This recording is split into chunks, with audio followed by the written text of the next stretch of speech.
अपने पराए।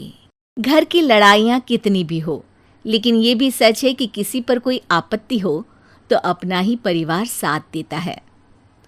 भैया, मेरे पीछे पुलिस लगी है, प्लीज मुझे बचा लो।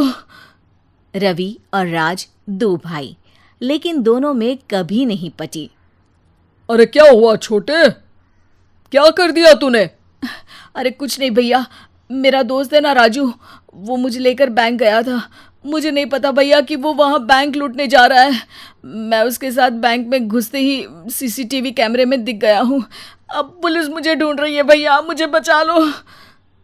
राज कुछ सोचता है, फिर कहता है, ओके, तुम यहीं रुको, मेरा एक दोस्त पुलिस में है, मैं बात करता हूँ। तभी वहां रवि की बीवी राज की बीवी के साथ आ जाती है। तुम लोगों के घर जब तक पुलिस का आना जाना है, बच्चों को यहीं छोड़ दो, उन पर असर ठीक नहीं पड़ेगा। तभी वहां पुलिस आ जाती है। चलो चलो, कौन है रवि, थाने चलो। मैंने कुछ नहीं किया, मुझे कुछ नहीं पता। अरे वो तो पुलिस स्टेशन चलकर ही पता चलेगा कि कुछ पता है कि नहीं, चलो। कहानी का फ्लैशबैक। भैया, मुझे मेरे मकान में हक चाहिए ही चाहिए। अरे लेकिन छोटे, अभी मेरे बच्चों पर काफ़ी खर्चा है, तेरी भाभी की भी तबीयत ठीक नहीं रहती, बजट बिल्कुल नहीं है कि मैं अलग होकर रहूं।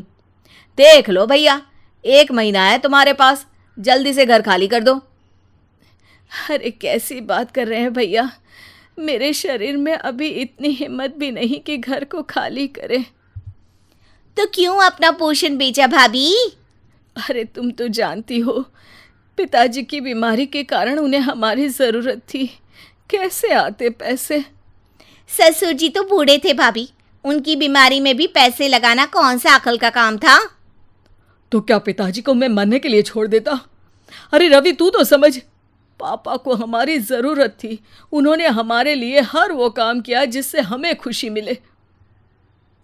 बैक टू रवि, जो जेल में बैठा है। ये मैंने क्या कर दिया था? मैं ना पिता का हुआ ना ही भैया का। मेरे साथ जो हो रहा है ठीक ही हो रहा है। तभी वहां पुलिस वाला आता है। रवि, तुमसे कोई मिलने आया है। भाभी, आप यहाँ क्यों आई? पुलिस स्टेशन है ये भाभी। भैया, आपकी जगह मेरा भाई होता तो क्या मैं नहीं आती? अच्छा, ये खाना ले लीजिए, खा लीजिएगा।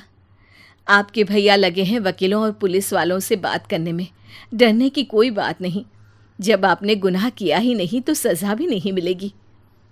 रवि भाभी को देखकर रोने लगता है। घर में साक्षी चुपचाप बैठी होती है कि तभी सोनम कहती है, अरे साक्षी, क्या हुआ, परेशान क्यों हो रही हो?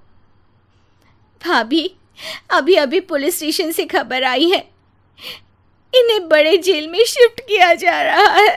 मैं क्या करूंगी भाभी? रो मत, हम अच्छे से अच्छा वकील करेंगे।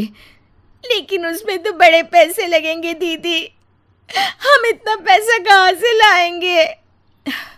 अरे क्यों, ये मकान है ना, और मेरे कुछ गहने भी है। साक्षी की आंखों में पानी आ जाता है। पर दीदी, ये तो आप और भैया की मेहनत की कमाई है। पापा के बाद भी तो हम लोगों का सब खत्म हो गया था। पापा को तो बचा नहीं पाए, लेकिन भैया को ज़रूर बचा लेंगे, और भगवान चाहेंगे ना तो दोनों भाई मिलकर इससे भी बड़ा मकान खड़ा कर लेंगे। साक्षी। थोड़ी देर में राज वहाँ आता है। सोनम सही कह रही है साक्षी, पैसों की कमी के कारण किसी भी बेगुनाह को सज़ा नहीं मिलती। राज एक अच्छा सा वकील करता है। सोनम और साक्षी बचाए पैसे और अपने गहनों को बेचकर रवि का केस लड़ते हैं और जल्द ही रवि जेल से बाहर आ जाता है। रवि राज को गले लगाकर कहता है, भैया मुझे माफ़ कर दो, मुझे साक्षी ने सब कुछ बताया है। भैया, आपने मुझ पर विश्वास किया, मेरे लिए दिन रात मेहनत की, भाभी ने अपने गहने तक बेच दिए। भैया, आपने तो पापा के लिए भी पैसे नहीं देखे, लेकिन मैं बहुत ही सेल्फिश निकला। भैया, एक आखिरी बार मुझे माफ़ कर दो, मैं शर्मिंदा हूँ। अरे भाई, अपने तो अपने ही होते हैं, पापा ने हमारे लिए क्या नहीं किया ये तुम्हें बताने की ज़रूरत नहीं है मुझे। और फिर तू तो मेरा भाई है। पैसे से बढ़कर रिश्ते होते हैं भाई।